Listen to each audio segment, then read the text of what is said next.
মূলত বাংলাদেশের ইতিহাসে এবার প্রথম আমরা সংরক্ষণকে উপযোগী করার জন্য প্রায় না এক্স্যাক্টলি 30,000 টন লবণ আমরা সারা দেশে বিনামূল্যে মাদ্রাসা এবং এতিমখানাতে সরবরাহ করার সিদ্ধান্ত নিয়েছে সরকার।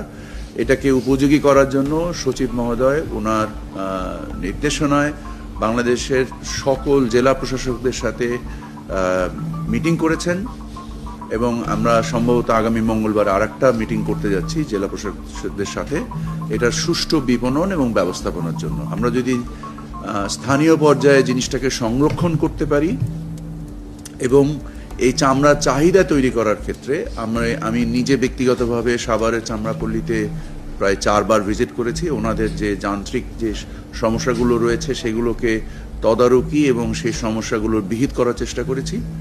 অ্যাট দ্য সেম টাইম সরকারের কাছে ওনাদের কাছে প্রণোদনা বাবদ সরকারের কাছে প্রায় 250 কোটি টাকার পাওনা ছিল। সেই 250 কোটি টাকার পাওনাও বাংলাদেশ ব্যাংক গত সপ্তাহে অর্থ বিভাগের মাধ্যমে ছাড় করে দিয়েছে যে ওনাদের আর্থিক সক্ষমতা বৃদ্ধি করার লক্ষ্যে। এবং আমরা এর চাহিদা তৈরি করার ক্ষেত্রে আমরা আন্তর্জাতিক বাজারে কাঁচা চামড়া অথবা ওয়েট ব্লু চামড়া সাময়িকভাবে যেটা বাংলাদেশ থেকে রপ্তানি নিষিদ্ধ তালিকায় ছিল এই নিষিদ্ধ তালিকা থেকে আমরা তুলে দিচ্ছি, সো দ্যাট ইন্টারন্যাশনাল মার্কেটে সরাসরি যদি স্থানীয় বাজারে এই মূল্য